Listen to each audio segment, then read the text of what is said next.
بسم اللہ الرحمن الرحیم۔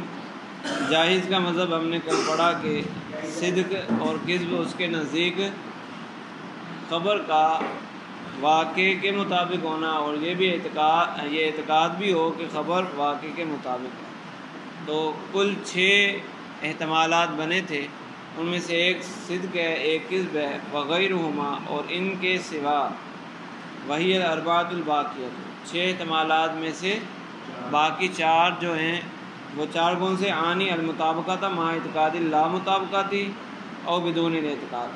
وہ 4 احتمال یہ ہوں گے کہ جب نسبت کلامیہ خارج کے مطابق ہو، لیکن اعتقاد یہ ہے کہ نسبت کلامیہ خارج کے مطابق نہیں ہے، یا نسبت کلامیہ خارج کے مطابق ہو اور کسی قسم کا اعتقاد نہ ہو، اور وعدم المطابقت مع اعتقاد المطابقت اور بدون اعتقاد، یا یہ کہ نسبت کلامیہ خارج کے خلاف ہے اور ساتھ اعتقاد یہ ہے کہ نسبت کلامیہ خارج کے مطابق ہے، اور بدون الاعتقاد یعنی نسبت کلامیہ خارج کے مطابق ہے اور کسی قسم کا اعتقاد نہیں ہے، تو پھر بھی یہ چاروں جو صورتیں ہیں یہ کیا بنیں گی؟ وغیرہما لیس بصدق ولا کذب، یہ نہ صدق ہے اور نہ ہی کذب ہے۔ تو جاہز نے یہ کہا کہ 4 قسمیں لا صدق لا کذب ہیں، اور ایک صدق ہے اور ایک کذب ہے، 6 احتمالات میں سے۔ فَكُلٌّ مِّنَ الصِّدْقِ وَالْكِذْبِ بِتَفْسِيرِهِ أَخَصُّ مِنْهُ بِتَفْسِيرِ الْجَمْهُورِ وَالنِّظَامِ۔ اب کہہ رہے ہیں کہ ہمارے پاس صدق اور کذب کی 3 تعریفیں آ گئی۔ ایک صدق کی تعریف کی ہے جاہز نے، ایک صدق کی تعریف کی ہے نظام نے، ایک جمہور نے، اسی طرح کذب کی بھی تینوں نے تعریف کی ہے۔ تو صدق اور کذب کی 3 تعریفیں آ گئیں۔ تو اب ہم صدق کی تعریف کو اٹھائیں اور تینوں تعریفوں میں مقابلہ اگر کریں، نسبت معلوم کرنا چاہیں، تو جاہز کی تعریف یہ نظام کی تعریف سے بھی خاص ہے اور جمہور کی تعریف سے بھی خاص ہے۔ اسی طرح کذب کی تعریف جاہز کی بیان کردہ کذب کی تعریف یہ جمہور کی بیان کردہ کذب کی تعریف سے خاص ہے، اسی طرح نظام کی بیان کردہ تعریف سے بھی خاص ہے۔ کس طرح؟ لِأَنَّهُ اعْتَبَرَ فِي كُلٍّ مِّنْهُمَا جَمِيعَ الْأَمْرَيْنِ اللَّذَيْنِ اكْتَفَوْا بِوَاحِدٍ مِّنْهُمَا فَلْيَتَدَبَّرْ۔ کہہ رہے ہیں کہ عام کیوں خاص کیوں ہیں؟ جاہز کی دونوں تعریفیں خاص کیوں ہیں؟ وہ اس لیے کہ جاہز نے اپنی صدق اور کذب دونوں تعریفوں کے اندر 2 چیزوں کا لحاظ رکھا، اور 2 چیزیں وہ ہیں کہ نظام اور جمہور نے ان میں سے ایک کا لحاظ رکھا۔ تو جتنی قیدیں زیادہ ہوں گی اتنی ہی خصوصیت پیدا ہوگی۔ جنہوں نے ایک چیز رکھی ہے وہ تعریف بنسبت اس کے جس نے 2 چیزیں رکھی ہیں عام ہو جائے گی، اور جس نے 2 چیزیں رکھی ہیں وہ خاص ہو جائے گی۔ تو نظام نے صرف اعتقاد کا لحاظ کیا تھا اور جمہور نے صرف واقع کا لحاظ کیا تھا۔ جاہز نے جب دونوں کا لحاظ کر لیا، اعتقاد کا بھی اور واقع کا بھی، تو اب جاہز کی بیان کردہ تعریفیں خاص ہو گئیں۔ ٹھیک ہے، اس کو جس تعریف سے بھی ملائیں، ظاہر سی بات ہے نسبت جو عموماً معلوم کی جاتی ہے وہ 2 چیزوں کے درمیان معلوم کی جاتی ہے نا۔ تو جاہز کی تعریف اگر نظام کے ساتھ ملا کر دیکھیں گے تو بھی اس کے درمیان عموم و خصوص مطلق کی نسبت ہے، اسی طرح اگر نظام کی تعریف کے ساتھ ملا کر دیکھیں گے تو بھی عموم و خصوص مطلق کی نسبت ہے۔ فَلْيَتَدَبَّرْ فَكَثِيرًا مَا يَقَعُ الْخَبْطُ فِي هَذَا الْمَقَامِ، کہہ رہے ہیں کہ یہاں غور و فکر کر لو، کیونکہ اکثر طور پر یہاں خبط واقع ہو جاتا ہے، یعنی تلخیص المفتاح کی اس عبارت کی تشریح میں خبط واقع ہو جاتا ہے۔ وہ کس طرح خبط واقع ہوتا ہے کہ جو مصنف نے کہا نا وغیرہما، تو بعض لوگوں نے اس کی 2 صورتیں بنائی ہیں، یعنی انہوں نے ٹوٹل 4 صورتیں بنائیں، 4 احتمالات بنائے، ایک صدق، ایک کذب اور 2 لا صدق لا کذب۔ تو حقیقت میں یہ ٹوٹل عقلی احتمالات 6 بنتے ہیں، ان 6 میں سے ایک صدق ہے ایک کذب اور 4 لا صدق لا کذب ہے. تو بعد نے غیرہما سے 2 مراد لیا، حالانکہ غیرہما سے 4 احتمالات ہیں. تو یہ خبط واقع ہو جاتا ہے. نہیں، خبط سے مراد یہاں معاملے کا مشتبہ ہو جانا. وفی تقریری مذہب نظامی، اسی طرح جو نظام کا مذہب ہے اس کو بیان کرنے میں بھی غلطی واقع ہو جاتی ہے، تو اس کو بھی اچھی طرح سمجھ لینا چاہیے. وہ نظام کے مذہب کو بیان کرتے ہوئے خرابی کیسے پیدا ہوتی ہے کہ وہاں پر بھی بعض لوگوں نے واسطہ ثابت کر دیا. نظام کا مذہب بیان کرتے ہوئے بعض لوگوں نے وہاں پر بھی واسطہ ثابت کر دیا، حالانکہ نظام اور جمہور انحصار کے قائل ہیں نا. نظام اور جمہور کہتے ہیں کہ خبر کی 2 ہی قسمیں ہیں، صدق اور کذب. تو بعض لوگوں نے نظام کے مذہب کی وضاحت کرتے ہوئے وہاں پر واسطہ ثابت کر دیا. بعد نے یہ کہا کہ نظام اور جاہز صدق کی تعریف میں متفق ہیں اور کذب کی تعریف میں اختلاف ہے. تو اس طرح کسی نے کچھ تشریح کی، کسی نے کچھ تشریح کی. علامہ طبطبانی رحمہ اللہ فرما رہے ہیں کہ اس کو اچھی طرح سمجھ لینا چاہیے.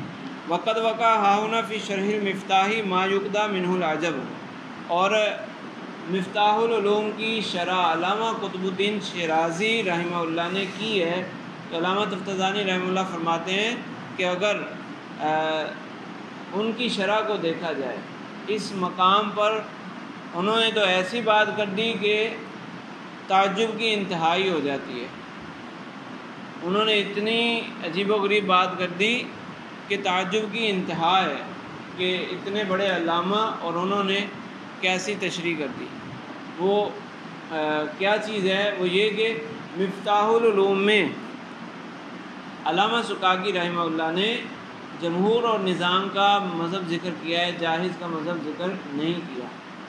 جمہور اور نظام کا مذہب ذکر مفتاح العلوم میں، تلخیص المفتاح میں نہیں. علامہ سکاکی نے مفتاح العلوم میں جاہز کا مذہب ذکر نہیں کیا، نظام اور جمہور کا مذہب ذکر کیا ہے. ٹھیک ہے. تو علامہ قطب الدین شیرازی رحمہ اللہ نے جب مفتاح العلوم کی شرح کی تو اس جگہ پر آ کر انہوں نے، چونکہ متن میں نظام کا مذہب موجود ہے، تو انہوں نے شرح کرتے ہوئے نظام کا مذہب بیان کرتے ہوئے وہ مذہب بیان کر دیا جو جاہز کا ہے. مذہب وہ بیان کر دیا، اور دلیل کون سی دی؟ جو نظام کی دلیل ہے. نظام والی دلیل ذکر کی اور مذہب بیان کر دیا جاہز والا، اور اسی دلیل سے جاہز کے مذہب کو ثابت کرنے کی کوشش کی.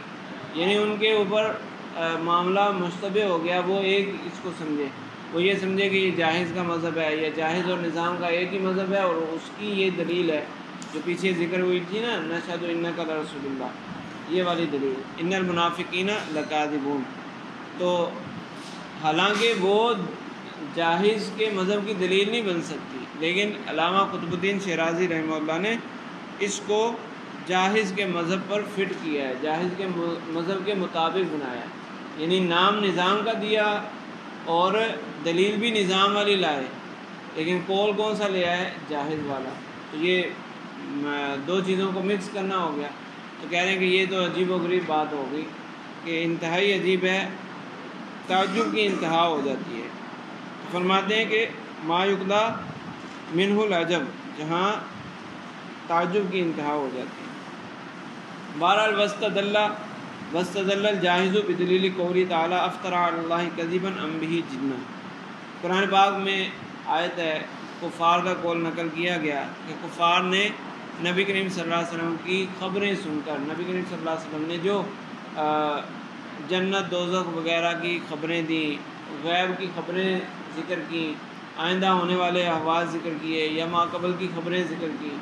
تو بالخصوص آگے کی بات ہے، جنت دوزخ کی بات ہے کہ جنت دوزخ کی جب خبریں دی ہیں تو کفار نے کہا کہ افترى علی اللہ کذبا، کیا انہوں نے اللہ پر جھوٹ باندھا ہے، ام بہ جنہ، یا ان کو جنون ہے. یہ کفار کا قول نقل کیا گیا. جاہز نے اسی سے اپنا مذہب بنایا ہے. وہ کہتا ہے کہ لأن الکفار حصروا اخبار النبی صلی اللہ تعالیٰ علیہ وسلم بالحشر والنشر فی الافتراء والاخبار حال الجنت علی سبیل منع الخلو، کہ افطرا ام بہ جنہ، افطرا ام بہ جنہ، انہوں نے دو چیزیں ذکر کی۔ یہ کس کے بارے میں بات ہو رہی ہے؟ نبی کریم صلی اللہ علیہ وسلم نے جو خبر حشر و نشر کی خبر دی، اس خبر کے اوپر انہوں نے حکم لگایا، کفار نے حکم کون سا لگایا؟ افطرا اور اخبار حال جنہ، دو چیزوں میں حصر کر دیا۔ اور یہ حصر کون سا ہے؟ کہہ رہے ہیں کہ یہ حصر ہے علی سبیل منع الخلو، منع خلو کے طور پر ذکر کیا ہے۔ حقیقتاً یہاں انفصال حقیقی پایا جاتا ہے، انفصال حقیقی ہے، لیکن چونکہ دلیل کے اندر مقصود صرف منع خلو ہے کہ خبر میں ان دونوں میں سے کوئی نہ کوئی ایک حکم تو لگے گا، ایسا نہیں ہو سکتا کہ یہ جو دو حکم بیان ہوئے ان میں سے کوئی بھی نہ لگے۔ تو مقصود اصلی منع خلو ہماری دلیل کو ثابت کرنے کے لیے جو مفید ہے وہ ہے منع خلو۔ انفصال حقیقی کے اندر منع خلو بھی ہوتا ہے اور منع جمع بھی ہوتا ہے، دونوں چیزیں ہوتی ہیں۔ تو کہنا تو یہ چاہیے کہ یہ جو انہوں نے ذکر کیا ہے نا انفصال، یہ انفصال حقیقی ہے، لیکن چونکہ دلیل سے مقصود منع خلو تھا اس لیے انہوں نے منع خلو کہہ دیا۔ تو کوئی یہ اعتراض نہ کر دے کہ یہ تو علامہ تفتزانی رحمہ اللہ نے غلط بات کر دی کہ یہاں تو انفصال حقیقی ہے، تو انفصال حقیقی کو منع خلو کیوں کہہ رہے ہیں؟ تو وہ مقصود کے پیش نظر منع خلو کیا۔ بہرحال کفار نے نبی کریم صلی اللہ علیہ وسلم کی خبر پر جو حکم لگایا، انہوں نے کہا یا تو افطراء یا حال جنہ، حال جنون میں خبر ہے، اور یہ او کر کے جو ذکر کر گیا ام بہ جنہ، یہ جو انفصال ہے یہ انفصال منع خلو ہے، یعنی ان دونوں میں سے کوئی ایک تو لازمی لگے گا۔ اس خبر پر، نبی کریم صلی اللہ علیہ وسلم کی خبر پر ان دو حکموں میں سے ایک حکم تو لازمی لگے گا، ایسا نہیں ہو سکتا کہ ان دو حکموں میں سے کوئی حکم بھی نہ لگے، ٹھیک ہے۔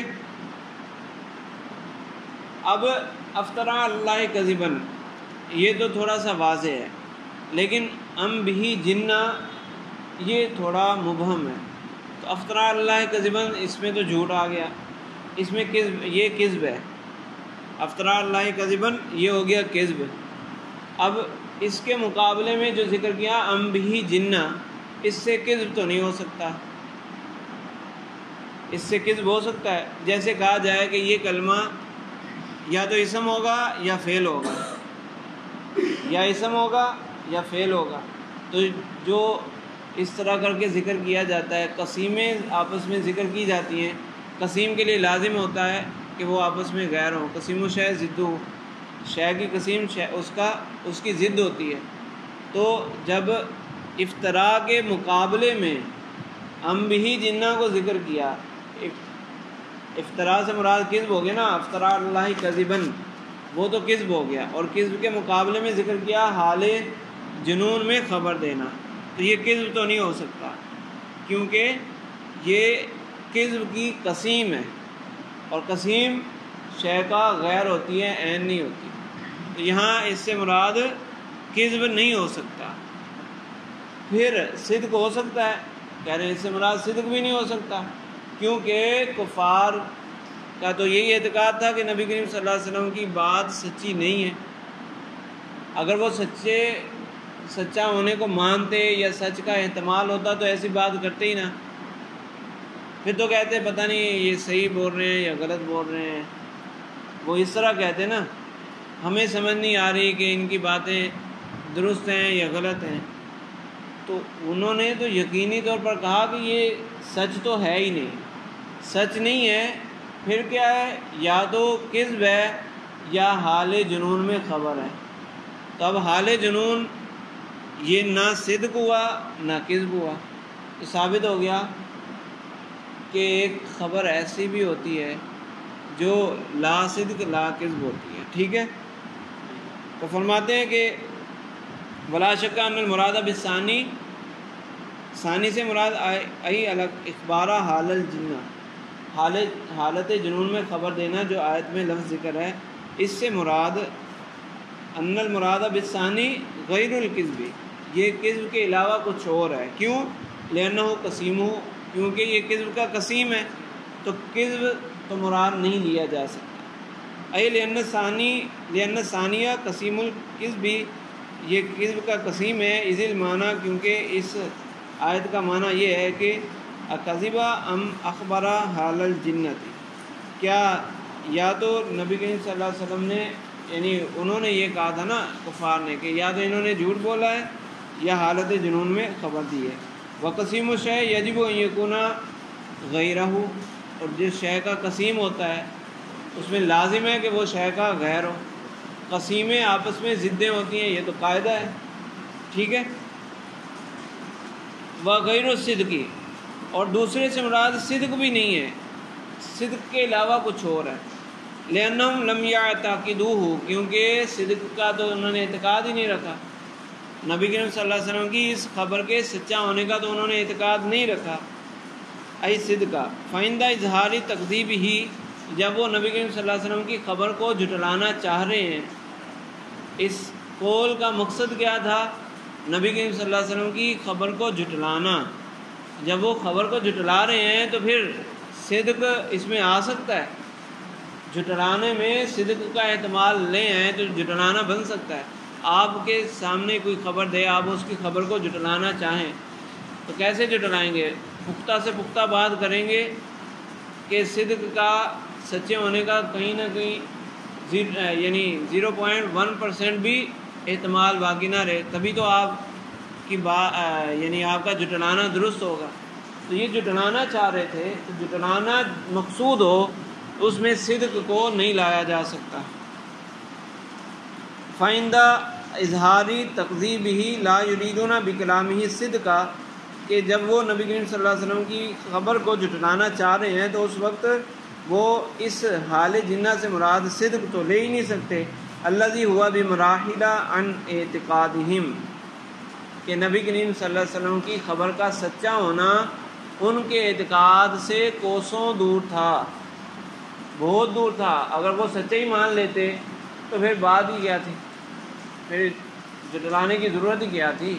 اگر نبی کریم صلی اللہ علیہ وسلم کی خبر کو سچا مان لیتے یا سچا ہونے کا کچھ نہ کچھ احتمال ہوتا تو پھر اس شدت سے تو نہ جھٹلاتے۔ تو جھٹلانے کا مقصد ہی یہی ہے کہ صدق کا تو گویا کہ دور دور تک کوئی نام و نشان بھی نہیں ہے، ٹھیک ہے۔ وَلَوْ قَالَ لِأَنَّهُمْ اعْتَقَدُوا عَدْمَهُ لَكَانَ أَظْهَرُ، یہاں درمیان میں علامہ تفتزانی رحمہ اللہ نے ایک مشورہ بھی ذکر کر دیا ہے۔ علامہ قزوینی رحمہ اللہ کو ایک مشورہ بھی دے دیا ہے کہ اگر عبارت میں انہوں نے کہا نا علامہ قزوینی نے کہ لأنہم لم یعتقدوا، تو کہہ رہے ہیں کہ اگر یوں کہتے لأنہم اعتقدوا عدمہ، تو پھر یہ زیادہ بہتر ہوتا کہ لم یعتقدوہ اور اعتقدوا عدمہ، اس میں بڑا فرق ہے۔ ایک ہے شے کا اعتقاد نہ رکھنا، لیکن رکھا تو جا سکتا ہے، وہ چیز آ تو سکتی ہے، ابھی اعتقاد نہیں رکھا تو اس میں احتمال ہے، اور جب عدم کا اعتقاد رکھ لیا جائے تو پھر اس شے کے وجود کا احتمال ہی نہیں آئے گا۔ تو اس لیے کہنے زیادہ بہتر یہ تھا یوں کہتے کہ کفار نے تو نبی کریم صلی اللہ علیہ وسلم کے عدم صدق کا اعتقاد رکھا، یوں کہتے تو زیادہ بہتر تھا۔ ویسے بات اس سے بھی بن جاتی ہے جو علامہ قزوینی نے ذکر کیا ہے، وہ بھی صحیح ہے، لیکن زیادہ بہتر یہ تھا کہ وہ یوں ذکر کرتے ہیں۔ وَأَيْضًا لَا دَلَالَةَ لِقَوْلِهِ تَعَالَىٰ أَمْ بِهِ جِنَّةٌ عَلَىٰ مَعْنَىٰ أَمْ صَدَقَ بِوَجْهٍ مِّنَ الْوُجُوهِ، ایک تو یہ بات کر دی کہ ان کے اعتقاد کے مطابق کہ أَمْ بِهِ جِنَّةٌ سے مراد انہوں نے نہ صدق لیا ہے نہ کذب لیا ہے۔ دوسرا وہ لغوی اعتبار سے بھی دلیل دے رہے ہیں کہ أَمْ بِهِ جِنَّةٌ، یہ جو لفظ ہے اس سے صدق مراد لینا، یعنی یوں کہیں افترا اللہ کذباً ام صدقہ، تو صدق مراد لینا، جنہ کا لفظ بول کر صدق مراد لینا، ایک لفظ بول کر دوسرا معنی جب مراد لیا جاتا ہے اس میں کوئی واسطہ ہوتا ہے، دلالت ہوتی ہے تو مراد لیا جاتا ہے۔ مطابقی دلالت، تضمنی دلالت، التزامی دلالت، حقیقت مجاز کا واسطہ تو کوئی بھی نہیں پایا جا رہا، نہ تو حال جنہ سے صدق کا، یعنی حال جنہ کا معنی صدق نہیں ہے مطابقی معنی، نہ ہی تضمنی معنی ہے۔ حال جنہ کے ضمنی معنی یہ ہو، تضمن کیا ہوتا ہے؟ جز۔ حال جنہ کا معنی پورا ایک لمبا ہو، اس کا ایک جز صدق ہو، ایسا بھی نہیں ہے، التزامی بھی نہیں ہے، اور نہ ہی مجاز ہے کہ صدق کے لیے حالت جنون کو کبھی بھی بیان نہیں کیا جاتا، یعنی مقصود ہو صدق، جس طرح ہوتا ہے نا کہ زید کی بہادری بیان کرنی ہے تو بہادری کے لیے لفظ اسد ذکر کر دیا جاتا ہے، بہادری بیان کرنے کے لیے لفظ اسد کو ذکر کر دیا جاتا ہے، لیکن صدق بیان کرنا ہو اور اس کے لیے لفظ حالت جنون استعمال کیا جائے یہ تو ہوتا ہی نہیں، تو کسی بھی طرح اس میں دلالت پائی ہی نہیں جاتی، ٹھیک ہے۔ فلا یجوز ان یعبر به عنہ، تو یہ ممکن ہی نہیں ہے، یہ ممکن ہی نہیں ہے کہ حال جنہ بول کر صدق مراد لیا جائے یا صدق کو حال جنہ سے تعبیر کیا جائے۔ فمرادہم بکون کلامہ خبرا حال الجنتی غیر الصدق وغیر الکذب، تو لازمی بات ہے کہ انہوں نے جو کہا تھا ہم بھی جنہ، اس سے مراد یہی ہوگا کہ خبر، ایسی خبر جو نہ صدق ہو نہ کذب ہو، ٹھیک ہے۔ چلیں یہاں تک۔